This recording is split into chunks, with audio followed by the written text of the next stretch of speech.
사람은 누구나 다른 사람으로부터 축복받기를 원하지 저주받기를 원하는 사람은 한 사람도 없습니다.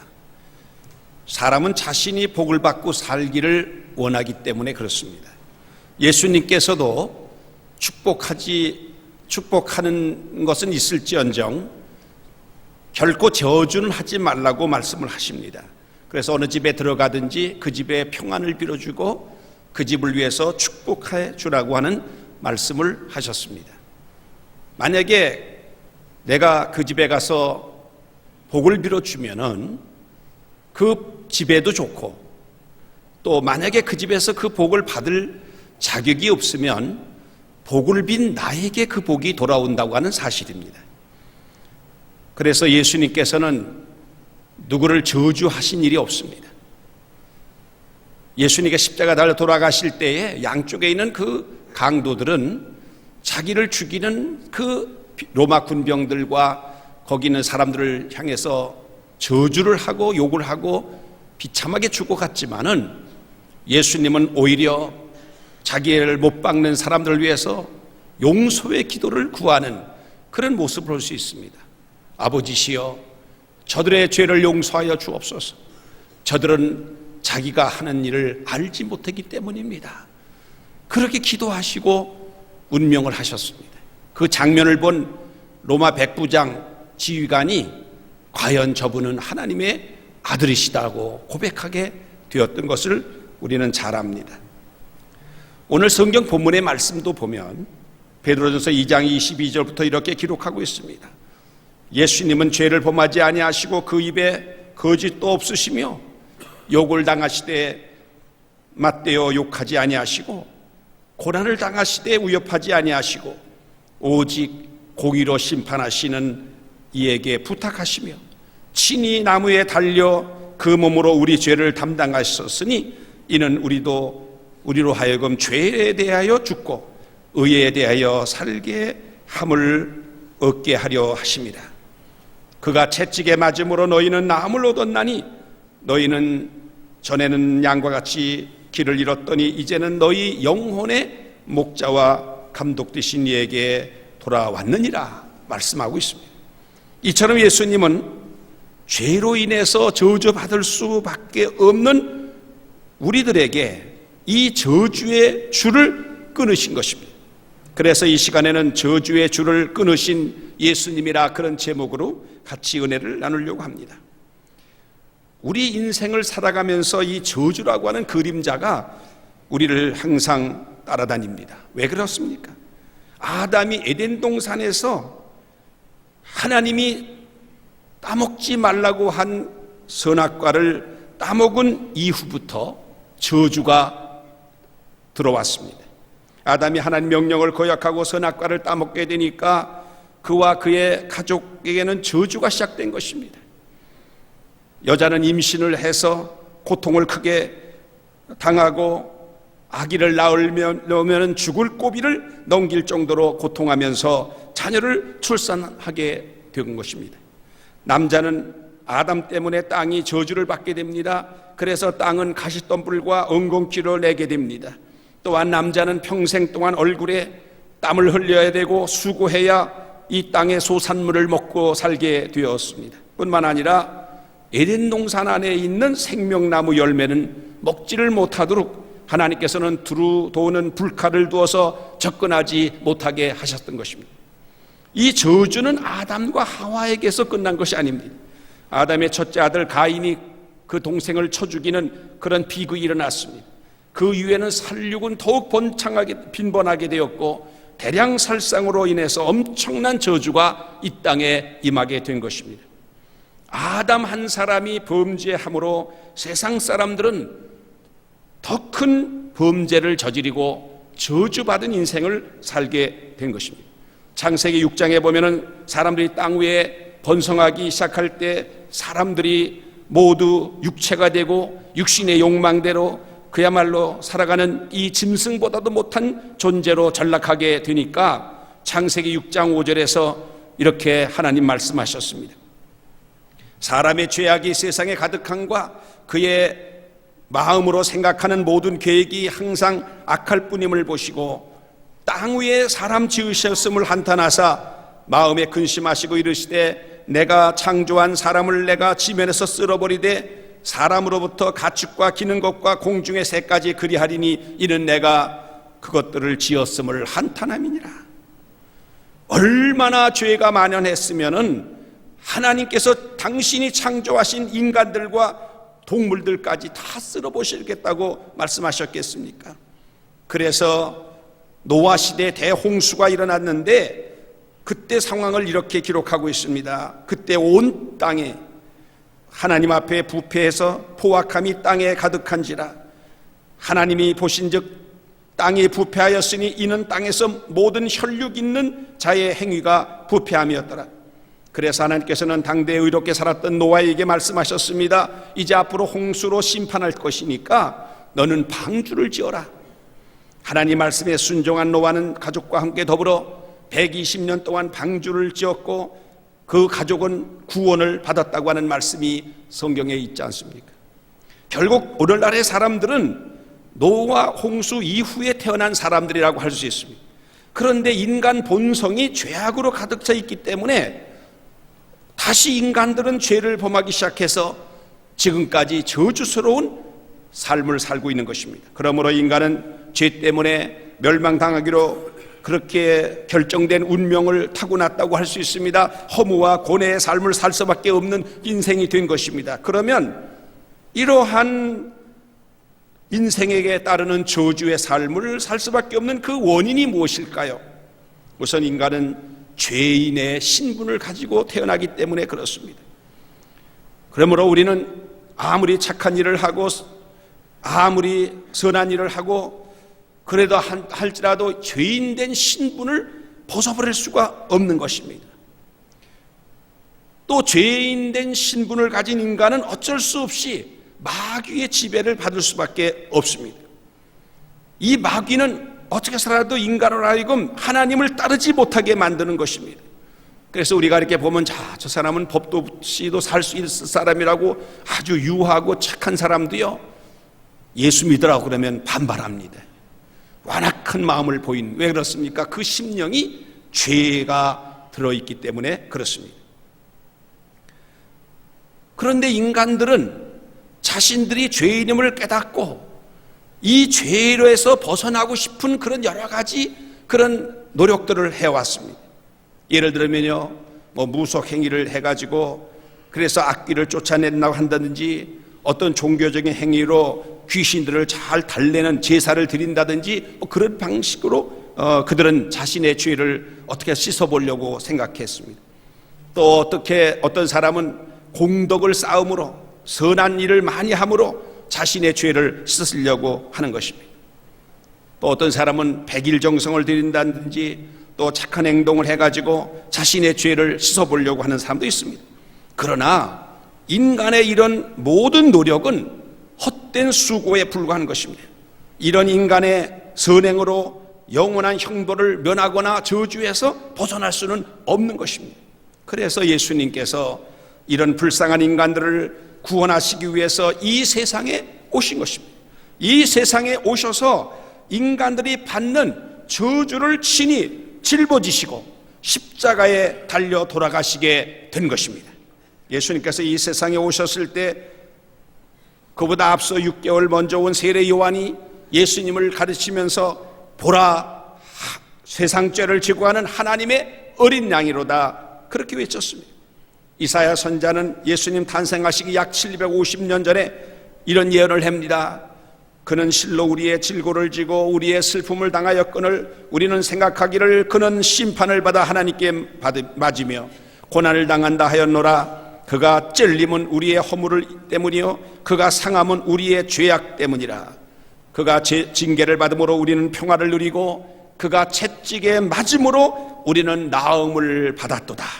우리는 다 양 같아서 그릇 행하여 각기 제 길로 갔거늘 여호와께서는 우리의 모든 죄악을 그에게 담당시키셨도다. 그렇게 예언했습니다. 그렇습니다. 예수님 우리의 죄짐을 대신 지심으로 우리를 죄로부터 해방시켜 주신 것입니다. 예수님은 죄의 저주를 대신 당신이 받으심으로 우리에게 새로운 삶을 살 수 있도록 인도해 주신 것입니다. 한마디로 예수님은 우리의 운명을 바꾸어 주신 분입니다. 우리는 예수 믿고 팔자를 고친 사람들입니다. 우리 주변에는 예수를 믿음으로 저주의 삶에서 축복의 삶을 살아가는 분들이 너무나 많이 있습니다. 이 간증하는 분들의 이야기를 들어보면 한마디로 예수 믿고 복받은 내용들이 대부분이십니다. 여기 앉아 계신 여러분들 가운데도 정말 예수 믿고 정말 새로운 운명으로 살아가는 복된 그런 인생을 살아가는 그런 장로님, 권사님, 집사님들이 계십니다. 저는 이 시간에 조규철 장로님이라고 하는 분을 소개하려고 합니다. 이분은 고려 은단 제약 주식회사를 처음으로 세우신 장로님이십니다. 이분이 젊었을 때 아직 예수 믿기 전에 약국을 하면서 술과 담배를 하다가 그만 애연가가 되고 말았습니다. 그런데 그 다음에 교회를 다니게 됐는데 교회는 다니지만 여전히 술, 담배는 끊지를 못했다고 합니다. 어느 날 목사님께서 신방을 오셨는데 그 앞에서 나는 이제부터 술과 담배를 끊겠습니다, 아주 비장한 어조로 선언을 하는 바람에 거기에 목사님과 신방 같은 교인들이 다 박수를 치면서 그의 그 비장한 그 결단에 찬동을 보냈습니다. 그러나 실제로 담배를 끊지는 못하고 남몰래 숨어서 담배는 계속 피웠다고 합니다. 그러다가 어느 주일날이었습니다. 예배를 마치고 저 문에서 목사님하고 인사를 나누는데 이 고개를 숙이다 보니까 여기 주머니에 들었던 담배값이 뚝 떨어지고 말았어요. 그래서 목사님께서 아니 조 선생 아직도 못 끊으셨어요? 아니 일전에 술, 담배 멀리 하겠다고 맹세하시더니 도대체 어떻게 된 겁니까? 그렇게 말을 하니까 너무 창피해가지고 교회에서 도망쳐 나왔다고 합니다. 그러나 그것이 계기가 돼서 이 조장로님은 담배를 끊게 되었어요. 담배를 끊는 날부터 은단을 씹으면서 돼지 저금통에다가 그 담배 살 그 돈을 저금을 하기 시작했습니다. 그 당시에 담배 한 각이 5전이었답니다. 하루에 2각을 피웠대요. 그러니까 10전을 갖다가 저금통에다가 넣는 거예요. 그래서 이 조장로님은 담배도 끊고 저금통의 돈은 점점 늘어나게 됐어요. 80원이라고 하는 거액이 모아졌어요. 그때 어떤 사람이 연세대학교 담오고 붙어있는 땅이 하나 좋은 땅이 있는데 120원에 사라고 그렇게 제의를 했어요. 그래서 이제 서로 흥정을 하다 보니까 80원에 그 땅을 사게 되었다는 것입니다. 연기가 돼서 공중으로 날아가 버렸을 그 담배값으로 별장과도 같은 좋은 땅을 구입하게 된 것입니다. 여러분 가운데 지금 아직도 담배 못 끊고 있는 분이 있으면 오늘부터 담배 끊고요, 그 담배 끊은 대신 그 돈을 저금을 좀 해보세요. 아마 여러분도 좋은 일이 아마 여러분 앞에 있게 될 줄로 믿습니다. 그래서 1945년 27살 때 은단 제조 사업을 시작을 했어요. 그런데 국산 은단이 아주 선풍적인 인기를 끌기 시작했어요. 그래서 아주 장사가 잘 됐습니다. 그런데 그 어머니가 아주 신앙이 좋으셨는데 어머니가 그 은단 공장을 지을 때 그 자재 위에 올라앉아서 하나님 앞에 몇 시간씩 기도하곤 했답니다. 그러면서 조장로에게 하는 말이 기도하지 아니하고 시작한 일은 모래 위에 지은 집과 같다. 기도해라. 그래서 기도하고 그 개성에다가 은단 공장을 세웠는데 하루가 다르게 번창을 했어요. 그러다가 6.25가 전쟁이 나는 바람에 그 공장은 파괴가 되고 말았어요. 조규철 장로님은 피난을 와서 그런 상황에서도 하나님께서는 함께 해주시기만 하면 불가능이 없다 하면서 믿음으로 서울의 동대문구 제기동에다가 다시 고려은단 제약회사를 세우게 됐어요. 그런데 이 조장로님이 그렇게 열심히 일을 하다 보니까 몸에 무리가 와가지고 위궤양, 늑막염, 폐가 약해지는 이런 아주 온몸이 다 만신창이가 되는 그런 병이 걸리게 됐어요. 수술을 해야만 된다고 하는 얘기를 들었어요.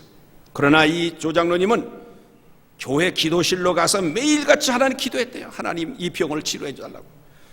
그럴 때 하나님께서 어느 날 여호수아 1장 9절의 말씀을 주시더랍니다. 마음을 강하게 하고 담대하라. 두려워하지 말며 놀라지 말라. 내가 어디로 가든지 네 하나님 여호와가 너와 함께 하느니라. 그 말씀을 들으면서 기도하는 조장로님 수술하지 아니하고 깨끗하게 그의 모든 병이 나았다고 하는 사실입니다. 그의 아드님이 조창현 장로님이 이제는 경영권을 인수받아가지고 지금 계속 고려은단 회사가 지금도 있습니다.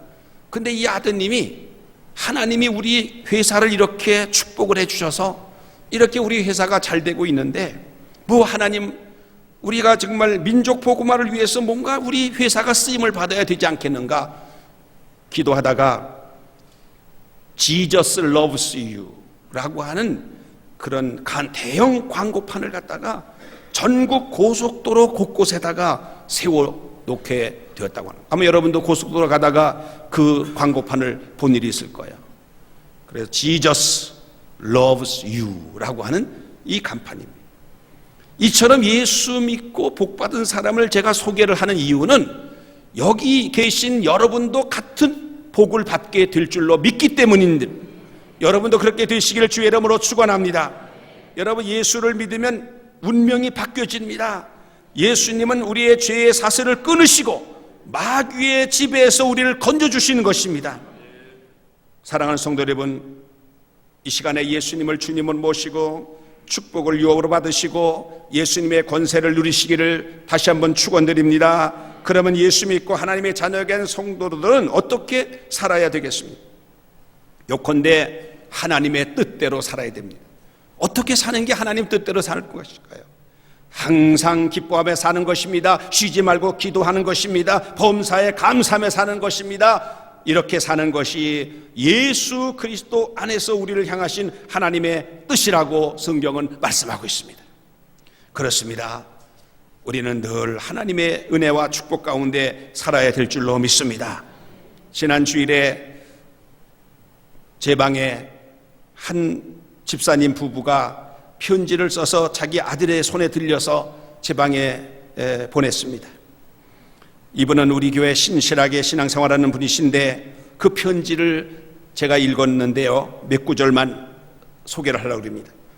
1년 전에 기도를 통해 신도림에서 소초동으로 이사를 하게 되었습니다. 이제 중학교 2학년이 되는 다온이가 학교 생활도 잘 적응하고 공부도 잘합니다. 겨울방을 맞이해서 강남이니만큼 모든 학생들이 다 방학 특강을 다니고 있지만 다운이 혼자만 신청을 하지 않았습니다. 조금은 불안하기도 했지만 목사님의 설교를 듣고 특강이 전부가 아니라는 사실을 깨닫고 특강비를 감사헌금하기로 결정했습니다. 목사님의 축복기도 한 번이면 모든 것이 형통할 줄로 믿습니다.